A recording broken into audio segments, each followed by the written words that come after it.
let's get right straight into it. So this is going to be a preview for the fight between Sean Strickland and DDP for the middleweight title. Starting off with Sean, let's look into it. So, what would I say is the most important thing about Sean's fighting style right now? And it's that jab. He's jab dominant, and his boxing style is maybe things people aren't so used to in the UFC. You know, the way he boxes. I mean, you think of Max Holloway or Poirier. Those are guys that are known for their boxing. I'll put Sean Strickland on that list. He's a good boxer, and that jab really helps confuse his opponent most times when he's in the octagon. Another thing about John is his defensive ability. Really underhyped. I'll say he showed more of it to the world in that Izzy fight, where no one expected him to win, and he won through just evading or like dismantling Izzy's attacks, making them pointless in the way he was fighting. That is something that's really good about Sean, but goes under the covers most times. And the third thing I would say is he's in good physical shape for going the long distance. I would say he's had numerous 5-round fights, and he's the kind of, I don't think I've ever seen Sean tired in the ring. That's what I mean when I say this physical condition, because everyone comes into the ring physically fit, but what I mean is his ability to, his long distance ability, like a long distance runner. Just the ability to endurance, the ability to keep on going. That's one big thing about Sean. Now let's take a look at his last fight. As I said before, his last fight was against Izzy. Definitely one of the biggest upsets in recent UFC history. I think Izzy was a 6-1 favorite. No one thought Sean was gonna win. No one I spoke to thought Sean was gonna win. I did not think Sean was gonna win, but he fucking shocked us and won. I think that's the whole point of fighting. It can't always go to plan, I would say. What we learned from Sean in this fight is dominant striking display against probably one of the best strikers ever in the middleweight division, and he made him look average. To be honest, he made it look easy. In fact, that's the truth. He made it look easy. He was even able to knock Izzy down in the first round with a quick 1-2 while Izzy was trying to throw a hook. It was a quick 1-2 down the pipe and boom. But I would say one thing, although he was able to knock Izzy down, it felt as if like Izzy was taking his punches. If I may, he was even like giving the ref a thumbs up not to call out the fight. So I don't to push it down, but I don't say it made it look like maybe the power wasn't as much, because Izzy was able to take those punches, even though he was just like banging on him at the edge of the cage. It wasn't like a Pereira kind of bang and Izzy was shaking kind of thing. It was but nonetheless, take nothing away from his striking ability. He's still a good striker. He also showed defense, able to neutralize most attacks Izzy tried to change. Izzy tried to do something new or have a different read. His defensive ability was really top notch. Some say it's because of his coaches. His coaches were saying things to him during the fight, which he implemented well. So whether it was his coach or him, I'm giving the credit to him. Good defensive ability, and it was unanimous win. It was not the kind of win that you see, maybe this, maybe that. All three judges and everyone that watched the fight knew Sean Strickland had won. I mean, even before the 5th round, but entering into the 5th round, it was the only way he lost that fight was if Izzy was able to take him out there, able to somehow knock him out or maybe choke him out maybe. But it was a really good performance from Sean. One thing I would say about Sean I noticed in this fight was his precision and accuracy. Another thing that I don't hear spoken about enough is Sean's accuracy and precision. He displayed it in this fight, and hopefully he can bring it into his next fight. Now we take a look at DDP. What do I know about DDP as a fighter? Number one, aggressive approach. He likes to push the pace. He likes to, be on the front foot. He's not a counter puncher. More often, he's more of a I'm punching you kind of guy. And about that, he's he's a hard puncher. Those people on the list where they're hard punchers. Like you feel their punches more than someone else. You do not want to get a clean punch from this guy.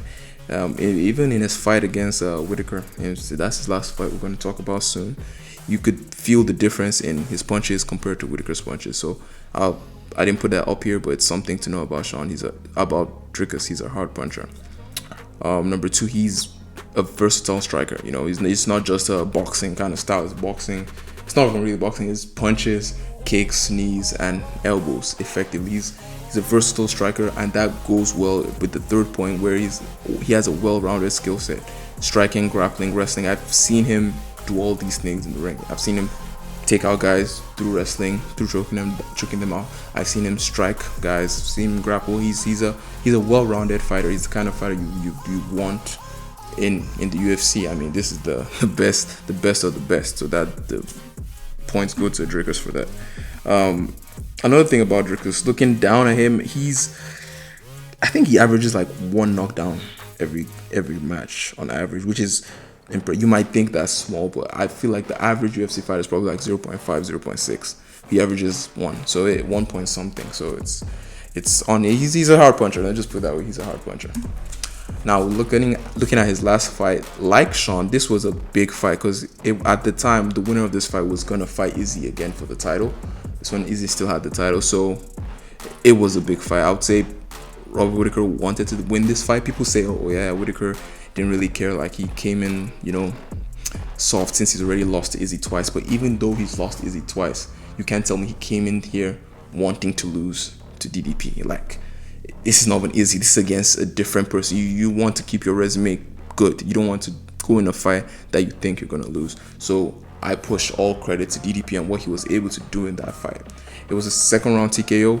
Another thing I don't think anyone expected it to go the distance. I expected, I just didn't expect it to go that quick. Even in the first round, towards the end, I believe, DDP got him on the ground. I was just banging him up.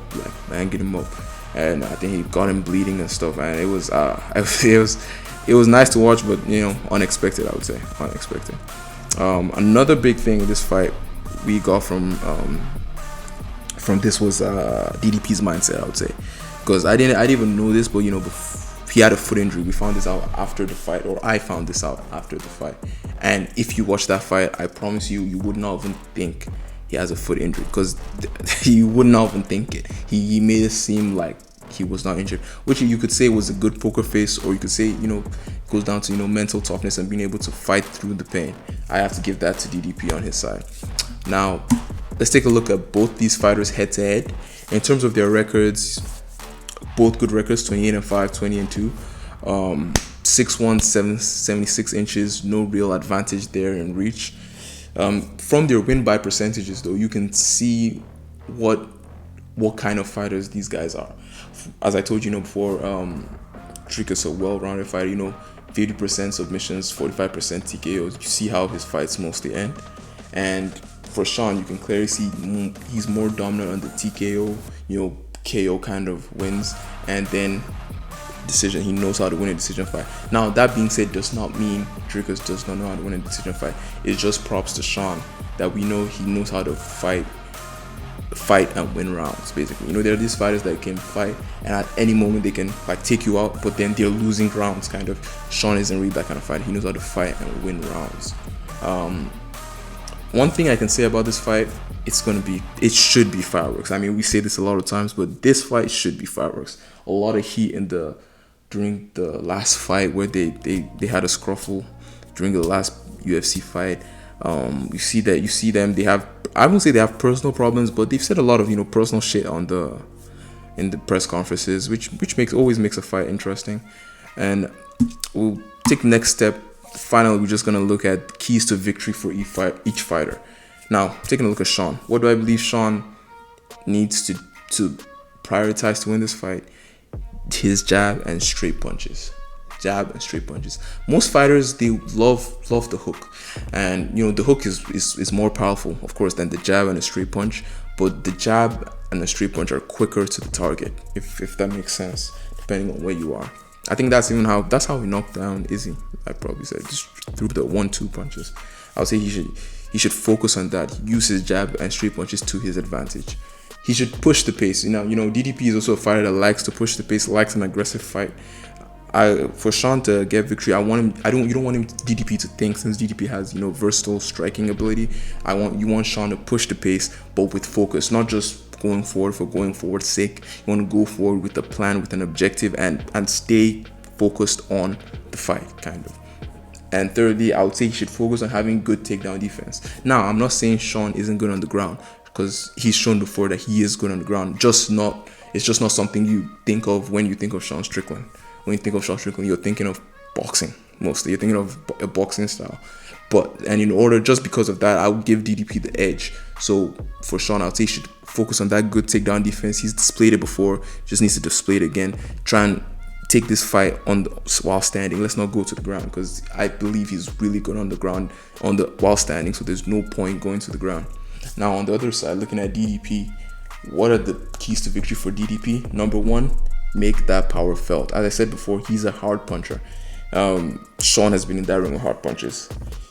Any fighter, you fight differently when you get punched, kind of way.